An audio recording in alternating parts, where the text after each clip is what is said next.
This is the first time we've ever done a trek to Kilimanjaro, and when I invited people to join our trek, I got a fantastic response. Got a big group of people together from quite an early stage, which was fantastic.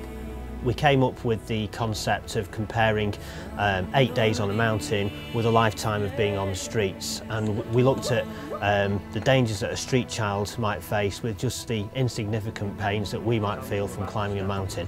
I mean, the reason why I actually did this wasn't because I enjoy walking. I'm not an outdoorsy type person, but I felt the position I'm in a senior position in the rail industry, and the rail industry is quite close-knit. I could raise a lot of money. I think I was, kind of really, excited. It was at first it was very warm. I was quite apprehensive about things like altitude sickness, but I think there's a real level of excitement. When we got there, I think the magnitude of the walk up and down, because you go across valleys and up and down certain ridges, was perhaps more than I had expected prior to going.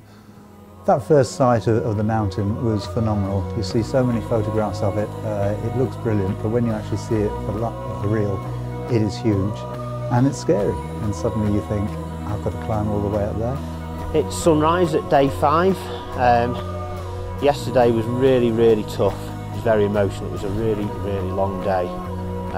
Mountain sickness is starting to really affect people now, and we've got a lot of nausea, really crushing headaches and exhaustion. As each day goes on, you get more and more determined to get to the top, although obviously physically you get more tired as the adventure goes on. Really enjoyed today. Felt a little bit headachy first thing. You can see the hill behind us, but we've got another 2-3 nights before we get up there. Everybody's in good spirit. We're all keeping our sense of humour. We've had pretty much every weather, I think, except snow, hail, rain, sun. Feeling better for the view behind me because it's fantastic, and really can't wait now to get to the top of this bloody mountain. Failure is not an option. The summit climb shocked me. I did suffer from altitude sickness, as it turned out, I really had to shuffle along. I virtually crawled up to the top in the end.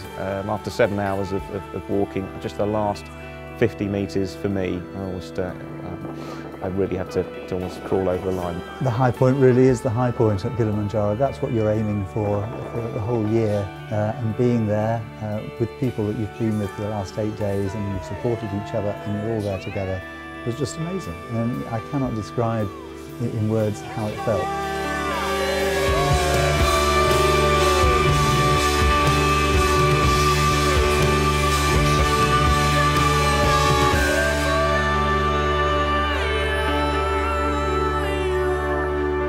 The day after we got off the mountain, we took the whole group to see our project in Tanzania, which luckily is very close to Kilimanjaro. It's called Mkombozi, and it's a fantastic project that helps the children who have been living on the streets, gets them off the streets and gives them hope, gives them a future.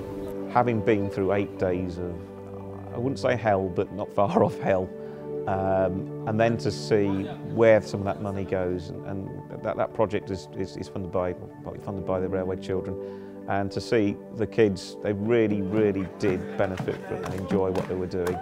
You actually understand that what this does is replace hope in life and give them a reason for achieving in the future, something that for sometimes we take for granted and they can't.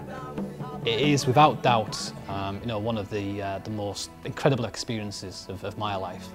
Certainly the most physical challenging. It was a lovely group of people, and that made it very special. It made it a very special trip. The project in Moshi that we visited is just one of our projects in India, the UK and East Africa, and the money we've raised from this event will help these projects for a great many years to come. So we need more people to do this event so that we can help more children living on the streets around the world.